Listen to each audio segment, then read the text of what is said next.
Selamat sore. Pada pertemuan hari ini, kita akan melanjutkan dari pertemuan yang pertama minggu yang lalu.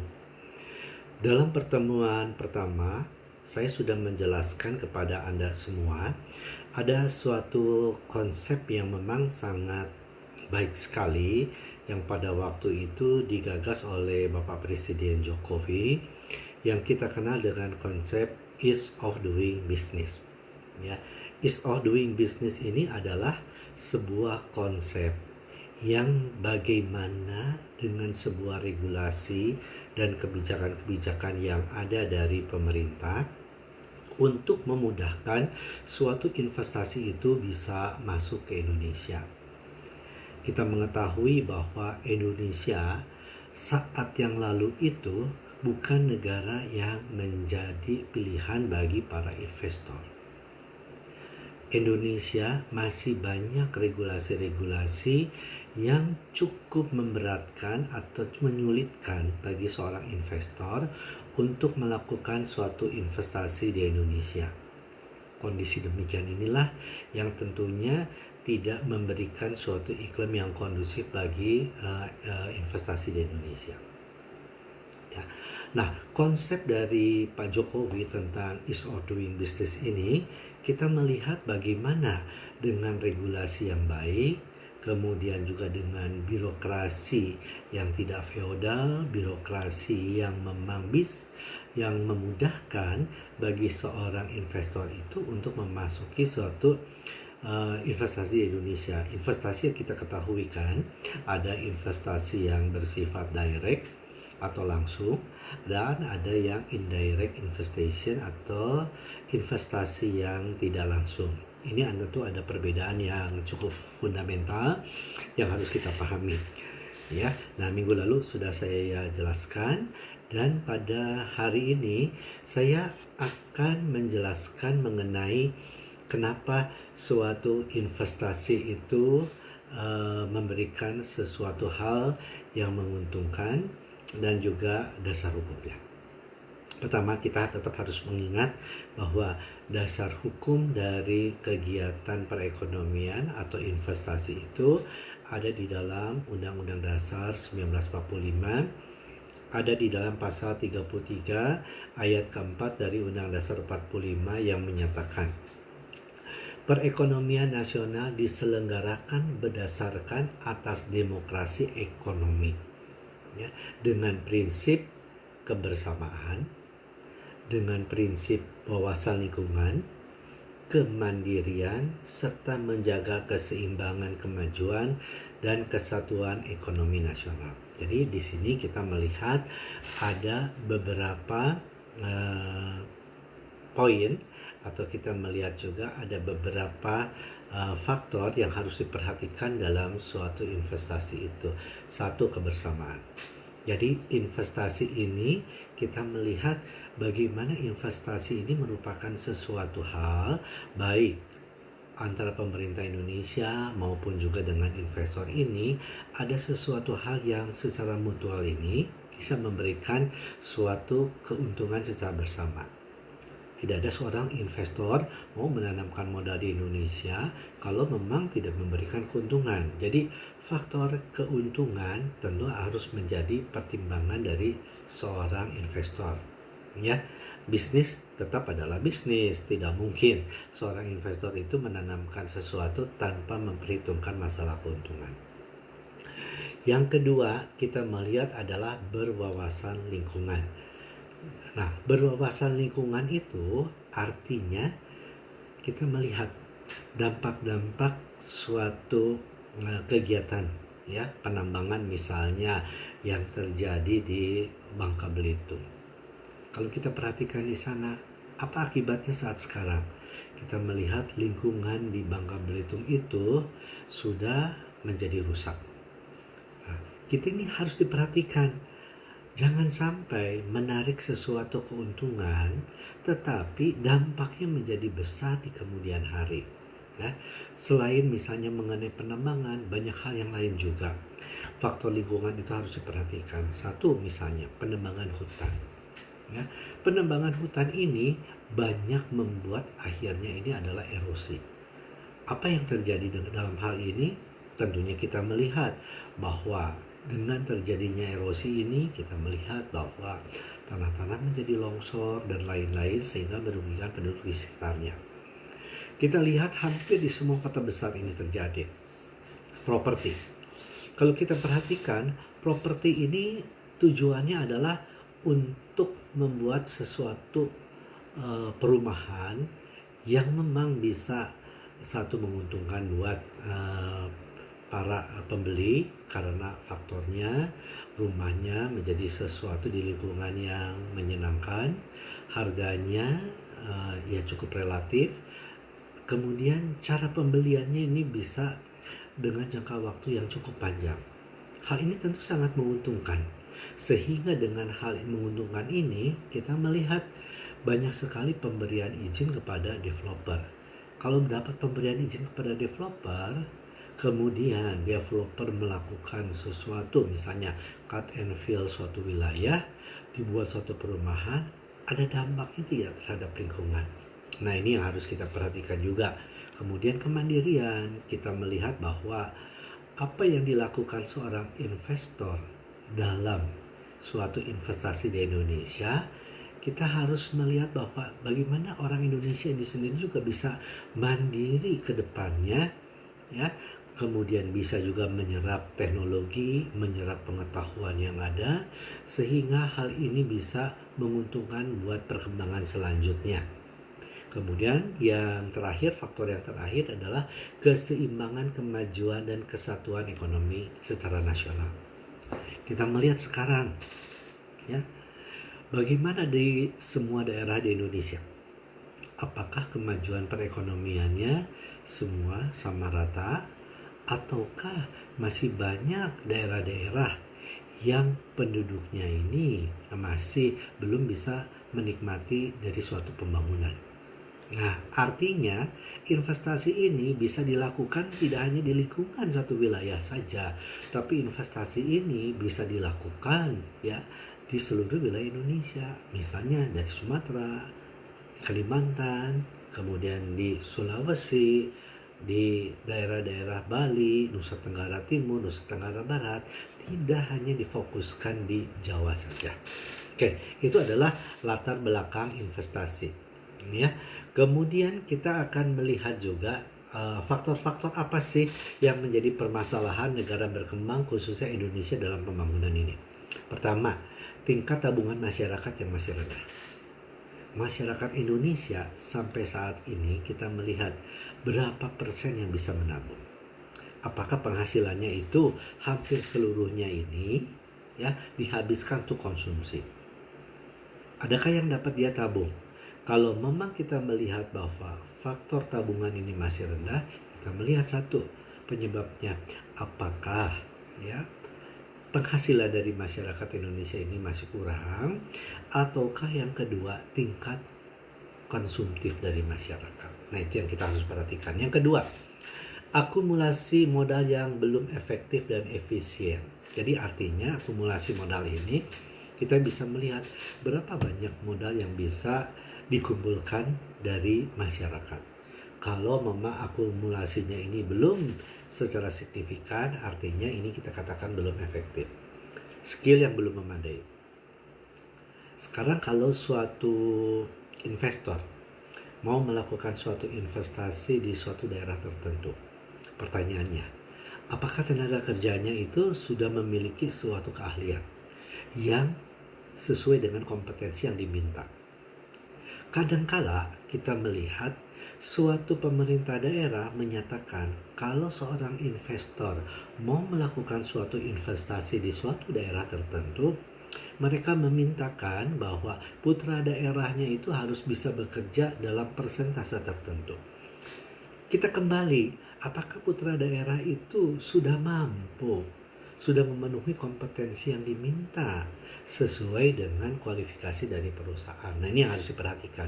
Keempat adalah tingkat teknologi yang belum modern. Nah, ini kita melihat bahwa kalau negara berkembang, kita perhatikan bahwa teknologinya masih perlu untuk ditingkatkan lebih lanjut. Ya, kemudian kita akan melihat beberapa hal yang berkaitan dengan alasan masuknya modal asing.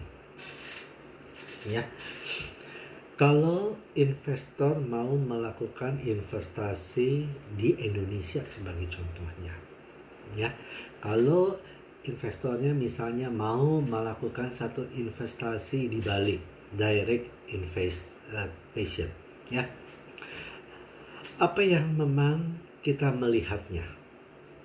Satu misalnya, ya, apakah upah buruhnya ini murah?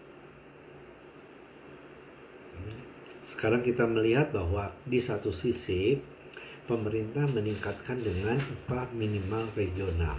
UMR ini pada satu sisi memberikan keuntungan buat masyarakat. Tetapi jangan kita lihat juga, harus kita lihat juga ya, UMR ini pun juga kadang-kadang apakah menjadi sesuatu hal yang menakutkan tidak buat seorang investor. Kalau UMR selalu naik dan kemudian perusahaan masih belum bisa sampai ke break even point dan tuntutan dari buruhnya sangat tinggi, investor pasti akan lari. Nah, ini yang selalu banyak kalau kita perhatikan di Indonesia, flight capital itu selalu terjadi. Ya. Kemudian yang kedua, dekat sumber bahan mentah. Artinya orang melakukan satu investasi di suatu daerah tertentu, bahan bakunya tersedia tidak di tempat itu. Kalau bahan bakunya tersedia di tempat itu, artinya hal ini tentu mudah untuk melakukan suatu produksi. Kemudian luasnya pasarnya. Jadi kalau kita mau melakukan satu investasi tertentu, kita harus memilih jenis investasinya apa. Apakah misalnya di Bali pariwisata? Kalau pariwisata di Bali, kita melihat luas pangsa pasarnya seperti apa.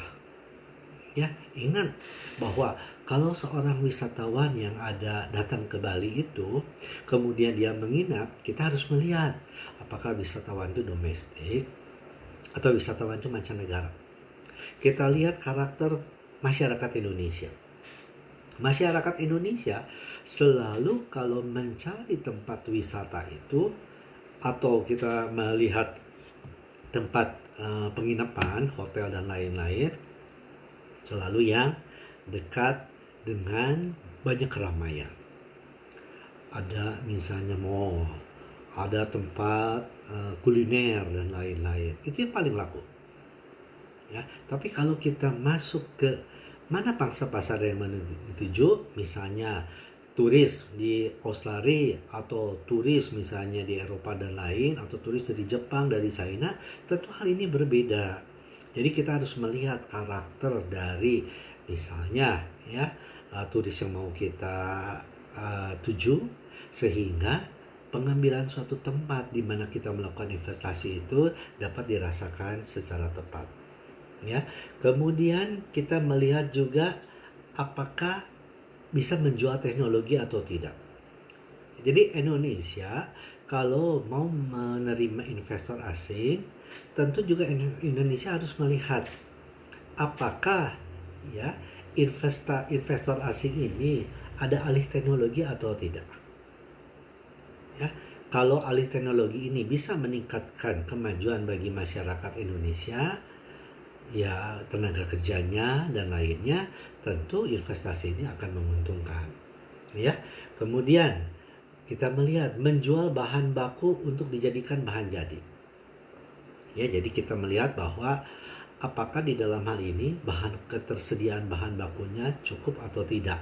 Bahan baku ini tentunya nanti akan diolah menjadi bahan jadi, kemudian akan masuk ke dalam pasar. Misalnya contoh begini.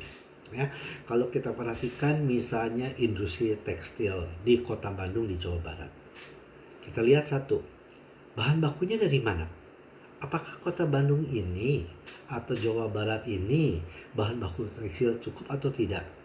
Ya, nah bahan bakunya ini bisa dari wilayah Jawa Barat atau dari luar. Tapi kalau memang itu sulit, ya tentu ini tidak cocok tekstil ada di Jawa Barat, tapi ternyata tekstil di Kota Bandung merupakan primadona. Kemudian berikutnya insentif untuk investor. Ya, jadi biasanya kalau seorang investor yang nantinya akan melakukan suatu ekspor, barangnya bentuknya ekspor. Indonesia ini kita lihat memerlukan suatu devisa. Tentu dengan memerlukan devisa ini, kita melihat apakah pemerintah sudah memberikan insentif atau belum. Insentif itu misalnya adanya kemudahan di perpajakan.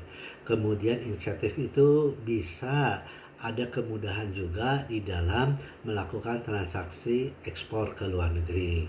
Ya, jadi diberikan misalnya kredit-kredit ekspor yang murah dan lain-lain. Nah, ini merupakan insentif yang dapat diberikan kepada investor.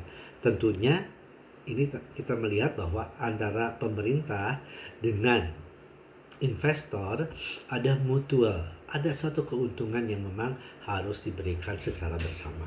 Ya, nah itu adalah alasan modal asing masuk ke Indonesia. Ya, nah kemudian kita akan melihat di dalam hal ini, ya, dalam kaitannya mencari satu yang pertama ya, mencari upah buruh yang murah. Ya, nah ada beberapa pertimbangan dari investor sebelum menanamkan modalnya di Indonesia. Misalnya, satu, culture factor. Ya, jadi artinya dalam hal ini kita akan melihat motivasi dari pekerjanya seperti apa. Ya, kalau kita lihat ternyata di satu daerah tertentu motivasi kerjanya ini kurang, ini mengakibatkan produksi akan terganggu. Kemudian kita akan melihat juga bagaimana pergerakan dari permodalannya. Ya, jadi kita lihat di sini apakah transaksi-transaksi dengan lembaga keuangan bisa mudah tidak terjangkau. Ya, nah kalau mudah terjangkau bisa misalnya nanti ada penarikan mengenai modal dana dari masyarakat melalui penjualan saham, penjualan obligasi, tentu hal ini sangat menguntungkan. Kemudian ada persiapan, preparationnya itu seperti apa. Ya, yang kedua adalah labor regulation. Ini penting sekali. Jadi kita selalu melihat bahwa masalah buruh, ya, peraturan-peraturannya. Di satu sisi ini dilematis buat pemerintah. Di satu sisi, ya, pemerintah harus menjamin mengenai bagaimana buruh juga mendapatkan suatu kehidupan yang layak, tapi di sisi lain juga kita melihat jangan sampai labor regulation ini, peraturan perburuhan, undang-undang tenaga kerja dan lain-lain yang terkait. Jadi tidak hanya satu undang-undang tenaga kerja. Ini apakah memang menguntungkan atau memberikan sesuatu iklim yang kondusif? Kalau hal ini memberikan iklim kondusif, tentu hal ini bisa mendukung bagaimana suatu investasi ini dapat berjalan dengan baik. Ya, kemudian kita akan melihat bagaimana responsif, ya, responsif dari hal-hal yang mengelilingi di dalam masalah perekonomian. Jadi bagaimana kita bisa melihat penyediaan mengenai barang dan jasa. Apakah barang dan jasa itu bisa tersedia dengan mudah atau tidak? Ya, kemudian kita harus melihat credibility of public. Jadi bagaimana kita bisa melihat komitmen dari pemerintah daerahnya. Kemudian kita juga bisa melihat bagaimana perpajakannya. Ya, artinya perpajakannya ini memberikan sesuatu yang kondusif atau tidak. Ya, kemudian kita bisa melihat juga ada infrastruktur. Jadi kita bisa melihat apakah nanti kalau seorang investor itu dia melakukan suatu atau membuat suatu pabrik lah, membuat suatu pabrik suatu daerah. Pak, ini barang sudah jadi, ya. Kemudian tidak terdapat infrastruktur yang memudahkan untuk barang tersebut bisa keluar dari pabrik, kemudian misalnya ke pelabuhan dan lain, sehingga hal ini akhirnya mempersulit, lama perjalanannya. Tentu nanti kalau kita melihat ada buyer dari luar negeri dan lain, pasti ini akan menjadi sebuah masalah yang besar. Yang kelima adalah institutional base of commercial law. Jadi kita harus melihat juga bagaimana ya mengenai sesuatu hal yang mengenai hukum berkaitan dengan korporasi, berkaitan dengan hukum-hukum yang ada di dalam masalah perdagangan. Apakah misalnya peranata-peranata hukumnya ini sudah tersedia dengan baik atau tidak? Peranata hukum ini bisa berarti ada dari pemerintah sendiri, kemudian misalnya dari penegakan hukumnya dan lainnya. Oke, sampai di sini dulu kita lihat mengenai alasan modal asing. Ya, saya berikan waktu kepada Anda semua sekitar 30 menit. Kita nanti di dalam bersama-sama ya untuk melihat apa saja sih alasan-alasan dari modal asing ini. Kita akan nanti kelompok-kelompok Anda untuk melakukan satu diskusi bersama. Kemudian nanti kita melihat di masing-masing kelompok ini topik-topik apa saja yang akan dijadikan permasalahan mengenai modal asing. Misal saya ambil contoh, ada satu kelompok misalnya mengenai di Bali, misalnya mengenai pariwisata ya, untuk mendirikan villa atau mendirikan hotel. Jadi bagaimana nih kita mengatur mengenai modal asing? Kelompok lain misalnya masalahnya mengenai bagaimana investasi yang berkaitan dengan tekstil. Nah, kita melihat bagaimana tekstil ini paling baik di Indonesia, kemudian dengan kemampuan-kemampuan misalnya yang tadi saya jelaskan, teknologi, karyawan, regulasi dan lainnya yang paling cocok. Ya, jadi kita akan break 30 menit ke depan, kemudian dalam 30 ke depan ini Anda untuk diskusikan ya. Oke, setelah itu saya akan masuk kembali ke dalam topik.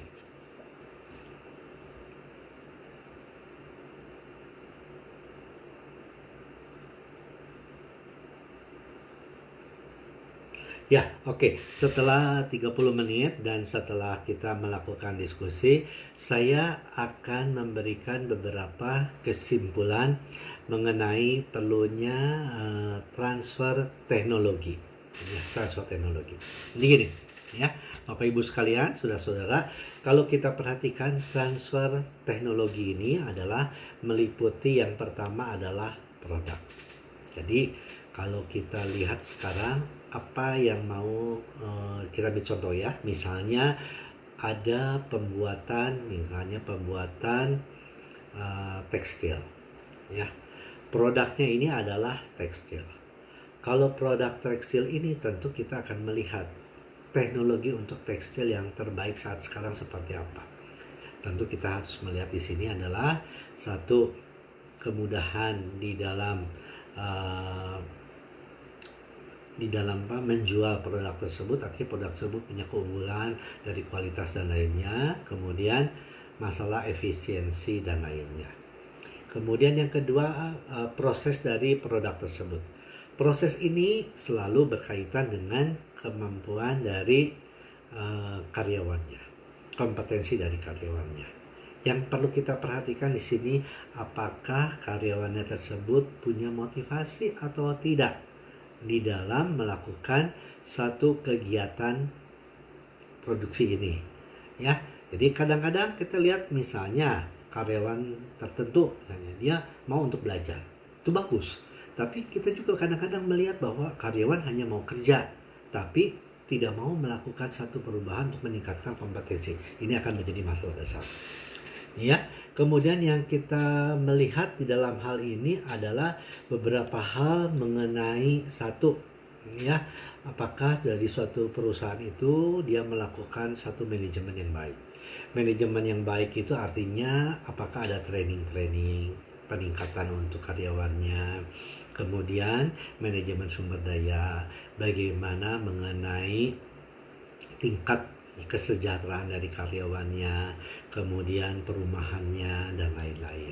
Kemudian kita melihat adanya transfer of teknologi yang berikutnya tentang marketing. Marketing itu kadang-kadang kita menganggapnya hal yang sepele, hal yang mudah.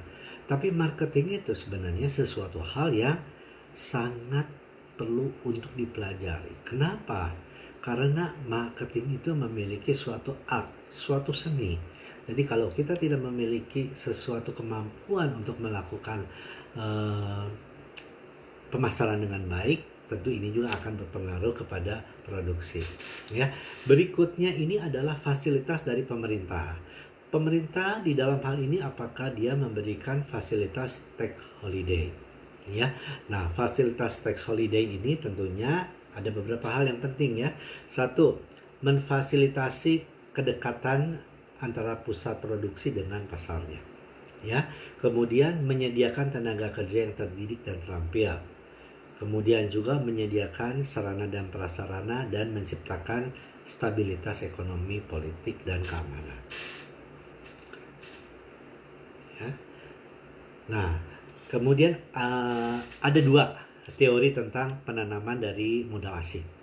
Teori yang pertama ini adalah teori mengenai the product cycle theory. Ya, product cycle theory ini mengatakan bahwa pada prinsipnya produk mengalami siklus hidup. Jadi produk ini juga seperti manusia ada siklus hidupnya. Bagaimana produk ini bertahan, terlebih pada produk-produk teknologi. Kita ambil contoh misalnya ponsel, komputer, televisi.